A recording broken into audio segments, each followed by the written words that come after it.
Hello friends, welcome to R K S bio academy. मैं हूं सुनील। आज का जो हमारा टॉपिक है वो है आर्के बैक्टीरिया।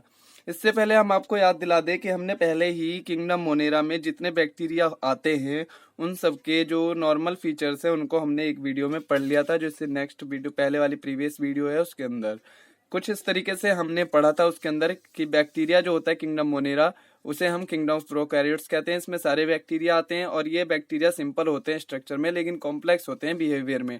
उसके बाद हमने इस एक स्ट्रक्चर के थ्रू हमने इसके सारे फीचर्स को जान लिया था कि इसके अंदर कौन कौन से फीचर्स होते हैं, जैसे कि इनके अंदर मीजोजोम होता है रेस्पिरेशन करने के लिए, और इनके अंदर इनफोल्डिंग ऑफ प्लाज्मा मेम्ब्रेन कोई मीजोजोम कहते हैं, प्लाज्मा मेम्ब्रेन होती है, सेल वॉल होती है, पेप्टाइडोग्लाइकन की बनी होती है, ठीक है, माइकोप्लाज्मा के अंदर एब्सेंट होती है, पेरीप्लाज्मिक स्पेस होता है, ट्रू न्यूक्लियस एब्सेंट होता है, न्यूक्लियर मेम्ब्रेन एब्सेंट होती है, न्यूक्लियोलस एब्सेंट होता है, और इसके अंदर cell membrane bound cell organelles absent होते हैं जैसे गोल्जी बॉडी, माइटोकॉन्ड्रिया, क्लोरोप्लास्ट।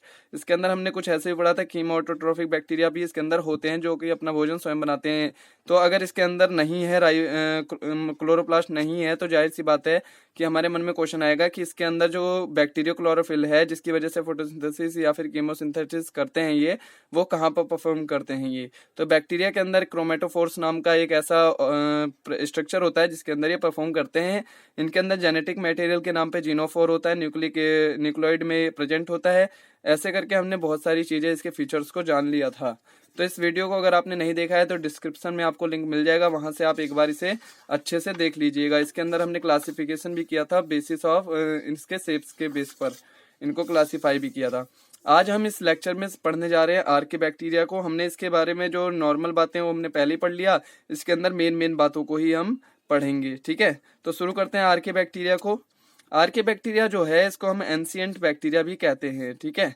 इसे मोस्ट प्रिमिटिव बैक्टीरिया भी कहते हैं। मतलब ऐसा है कि जो यू बैक्टीरिया है उसे मॉडर्न बैक्टीरिया क्यों कहते हैं, क्योंकि उसके अंदर कुछ इससे ज्यादा वो बेहतर उसके अंदर फीचर्स हैं, क्योंकि वो बाद में इवॉल्व हुआ है, इससे बाद में इवॉल्व हुआ है। ये पहले सबसे पहले यही बैक्टीरिया आया था, इसीलिए हम इसे मोस्ट प्रिमिटिव बैक्टीरिया कहते हैं। इसे लिविंग फॉसिल्स भी कहते हैं। मतलब जितने लिविंग है उनमें माना जाता है कि ये सबसे पहला लिविंग था, इसलिए हम इसे लिविंग फॉसिल्स भी कहते हैं।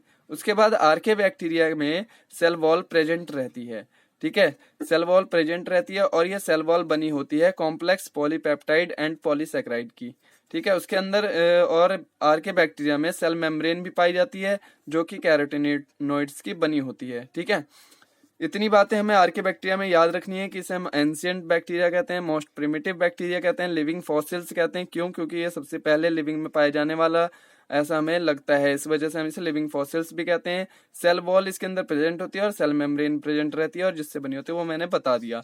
इसके बाद हम पढ़ेंगे classification of archaebacteria according to their harsh habitat. इसके अंदर जो सेल वॉल होती है वो कॉम्प्लेक्स पॉलीपेप्टाइड पॉलीसेकेराइड की वजह से इसके अंदर कुछ एबिलिटी होती है ऐसी कि जिससे ये सस्टेन कर सकता है हर्षफुल हैबिटेट्स में, इसीलिए इनके अलग अलग क्लासिफिकेशंस हैं। कोई कहीं पर रहता है, कोई कहीं पर रहता है। तो हम सबसे पहले जो क्लासिफिकेशन है इसका उसको हम देखते हैं। जो इसका सबसे पहला क्लासिफिकेशन है वो है मिथेनोजेंस। तो हम सबसे पहले देखेंगे मिथेनोजेंस के बारे में। जो मिथेनोजेंस होते हैं वो क्या करते हैं, बायोगैस फॉर्मिंग बैक्टीरिया कहलाते हैं। क्योंकि ये क्या करते हैं, ये बायोगैस फॉर्मेशन करते हैं, तो बायोगैस फॉर्मिंग बैक्टीरिया कहलाते हैं। बायोगैस कैसे फॉर्म करते हैं, तो ये वाले बैक्टीरिया होते हैं मिथेनोजेंस, ये सेलुलोज को तोड़ देते हैं किसमें, CH4 में और H2 में और H2S में, ठीक है। और इन तीनों गैसों को मिलाकर हम कहते हैं इनको क्या कहते हैं, इनको इकट्ठा मिला के बायोगैस। अगर क्वेश्चन आ जाए कि बायोगैस में कौन कौन से केमिकल या ऑर्गेनिक्स प्रेजेंट रहते हैं, तो CH4, H2S और H2 के कॉम्बिनेशन को हम बायोगैस कहते हैं। तो क्या करते हैं, मिथेनोजेन सेलुलोज को तोड़ देते हैं CH4, H2 और H2S में, और इसी को हम बायोगैस कहते हैं। मिथेनोजेंस बायोगैस फॉर्मिंग बैक्टीरिया होते हैं, ठीक है। उसके बाद हमें पढ़ना है कि मिथेनोजेंस कहाँ पर पाए जाते हैं। तो मिथेनोजेंस पाए जाते हैं कहाँ कहाँ पर, सबसे पहले ये मर्सी एरियाज में पाए जाते हैं, मर्सी एरियाज में पाए जाते हैं। फिर उसके बाद ये डंग में पाए जाते हैं, जो काओ और बुफेलोस के डंग होते हैं ना, गोबर होता है, उसके अंदर ये पाया जाता है। और तीसरे में गट्स ऑफ रिमिनेंट एनिमल, ठीक है, रूमिनेंट एनिमल, इनके अंदर ये पाया जाता है। चलो लिख देते हैं रूमिनेंट एनिमल, ठीक है, इनके अंदर ये पाया जाता है। उसके बाद हमें दूसरा जो पढ़ना है वो है हेलोफाइल्स। जो इसका दूसरा क्लासिफिकेशन है वो है हेलोफाइल्स का, हेलोफाइल्स, ठीक है। मिथेनोजेंस कहाँ पर पा रहे थे? मर्सी एरियाज में पाए जा रहे थे, डंग में पाए जा रहे थे। ऐसे ही जो हेलोफाइल्स होते हैं ये हाईली सॉल्टी एरियाज में पाए जाते हैं, ठीक है, हाईली सॉल्टी एरियाज में पाए जाते हैं, ठीक है। ये हाईली सॉल्टी एरियाज में पाए जाते हैं। और ये कैसे होते हैं, अपना न्यूट्रिशन कैसे लेते हैं? तो ये कीमो ऑटोट्रॉफ्स होते हैं। जैसे ये है तो अपना न्यूट्रिशन कैसे ले रहा था? सेलुलोज को तोड़ के ले रहा था। और ये कैसे लेते हैं? कीमो ऑटोट्रॉफ्स होते हैं, ये ऑटोट्रॉफ्स होते हैं। मतलब कि क्या करते हैं ये? कीमोसिंथेसिस करते हैं, फोटोसिंथेसिस नहीं करते, ठीक है। आपको पता है फोटोसिंथेसिस और कीमोसिंथेसिस में फर्क होता है, ठीक है। तो ये फोटोसिंथेसिस नहीं करते हैं, कीमोसिंथेसिस करते हैं, जिस और उसी से अपना एनर्जी लेते हैं। ये कहाँ पर पाए जाते हैं? तो ये पाए जाते हैं हाईली सॉल्टी एरियाज में। तो जाहिर सी बात है ये कहाँ पर पाए जाएंगे? समुद्र में पाए जाएंगे। तो डीप इन वाटर, पानी में डीपली प्रेजेंट होते हैं, जैसे समुद्र, ऐसी ऐसी जगहों पे जहाँ खारा पानी होता है, ठीक है। तो हमने हेलोफाइल्स पढ़ लिया, मिथेनोजेंस पढ़ लिया। तीसरा क्लासिफिकेशन है थर्मो एसिडोफाइल्स का। तीसरा क्लासिफिकेशन जो है वो किसका है? Thermo acidophiles, thermo acidophiles. Thermo acidophiles के नाम से ही जाहिर हो रहा होगा कि ये कहाँ पर पाए जाते हैं। ये पाए जाते हैं कहाँ पर? हॉट स्प्रिंग्स में, हॉट स्प्रिंग्स में। हॉट स्प्रिंग्स मतलब जहां पर हाई टेम्परेचर हो, हाई टेम्परेचर हो।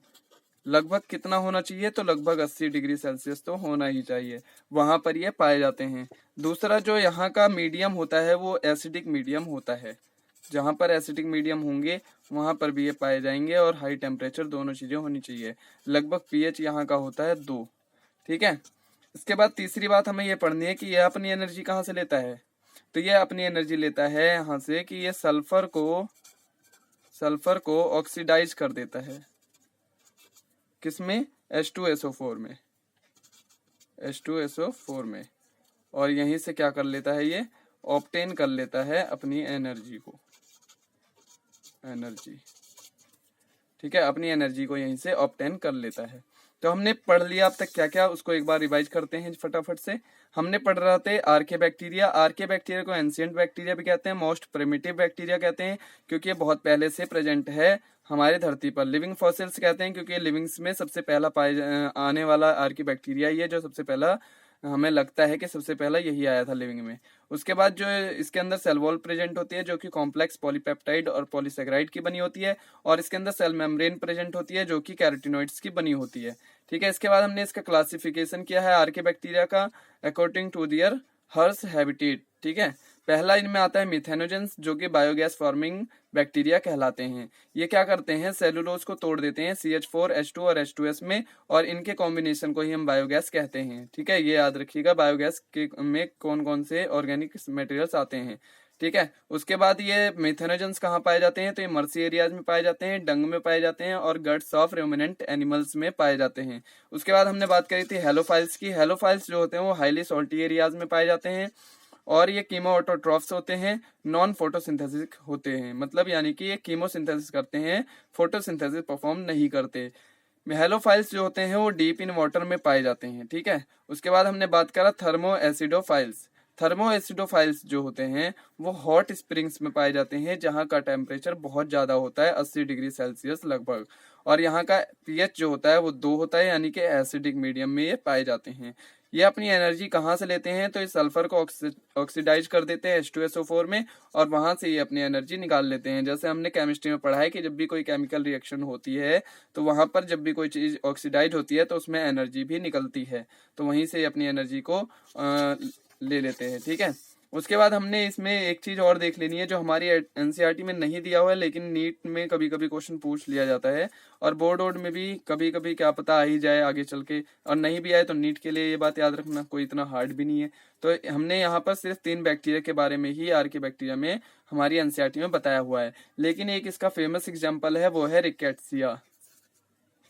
ठीक है, रिकेट्सिया, ठीक है, ये भी एक बैक्टीरिया है जो कि इसी के अंदर आता है। ठीक है, रिकेट्सिया के बारे में हम 2-4 पॉइंट से खाली पढ़ेंगे, जो कि बहुत फेमस होती है। अगर कहीं पर इसका नाम आ जाए तो हमें एटलीस्ट पता तो रहेगा रिकेट्सिया होता क्या है।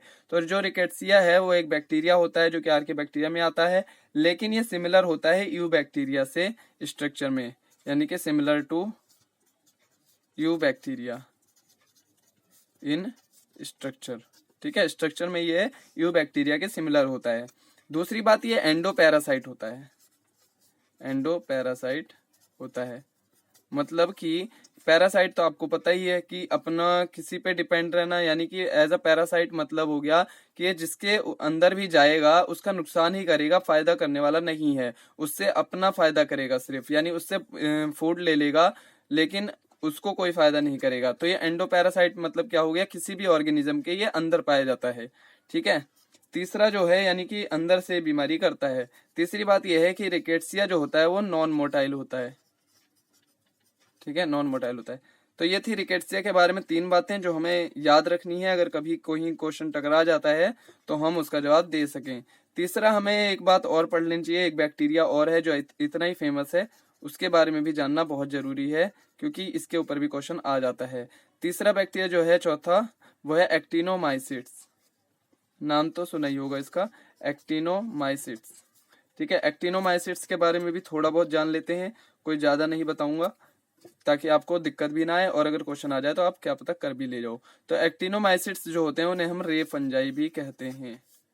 क्या कहते हैं? रे फंजाई।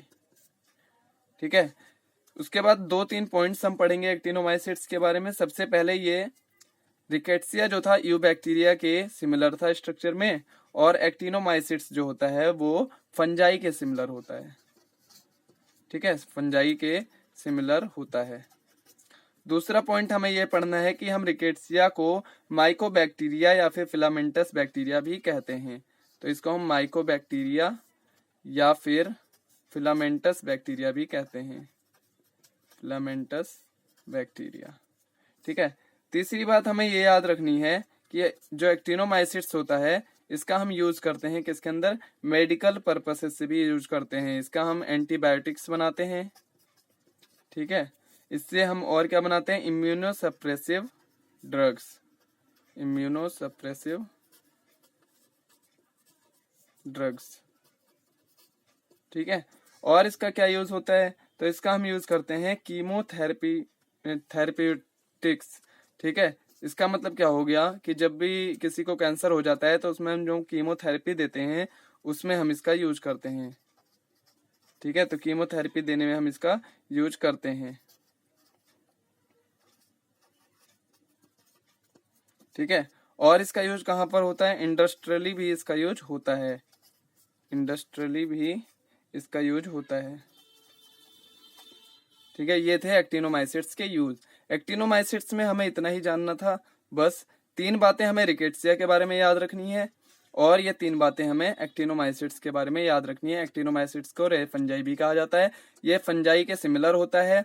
ठीक है, ये इसे हम माइकोबैक्टीरिया और फिलामेंटस बैक्टीरिया भी कहते हैं, और इसका हम यूज करते हैं एंटीबायोटिक्स, इम्यूनोसप्रेसिव ड्रग्स, कीमोथेरेप्यूटिक्स और इंडस्ट्रियली भी इसका यूज हम करते हैं एक्टिनोमाइसिट्स का। रिकेट्सिया में हमें इतना याद रखना था कि यू बैक्टीरिया की तरह होता है स्ट्रक्चर में, एंडो पैरासाइट होता है और नॉन मोटाइल होता है। ठीक है, तो ये हमारा रिकेट्सिया एक्टिनोमाइसिट्स हो गया और ये हमारा आर्के बैक्टीरिया हो गया। उम्मीद करता हूँ ये वीडियो आपको अच्छी लगी होगी और अच्छे से समझ में आई होगी बैक्टीरिया के बारे में। ठीक है, अगर आपको ये वीडियो अच्छी लगी है तो इसको लाइक कीजिए और कमेंट में बताइए आपको कैसी लगी और नेक्स्ट टॉपिक आपका क्या होना चाहिए जो आपको नहीं समझ में आ रहा है, तो मैं सबसे पहले कोशिश करूंगा उस पर वीडियो बनाऊं। अगर आपको कोई दिक्कत होती है तो हमारे डिस्क्रिप्शन में मेरा नंबर दिया हुआ है, आप वहां पे कॉल करके मुझसे कोई भी सवाल पूछ सकते हैं और अगर कोई भी दिक्कत है तो वो भी मुझसे शेयर कर सकते हैं। ठीक है फ्रेंड्स, और जो हमारा ये वाला हमने जो बताया था बैक्टीरिया वाली वीडियो जो ये वाली है, इसके लिए मैं डिस्क्रिप्शन में आपके लिंक दे दूंगा, आप वहां पर जाके ये वाली वीडियो देख सकते हैं। ठीक है फ्रेंड्स, तो लाइक कीजिए हमारे इस वीडियो को और सब्सक्राइब कीजिए हमारे चैनल को। मिलते हैं नेक्स्ट वीडियो में, तब तक के लिए गुड बाय।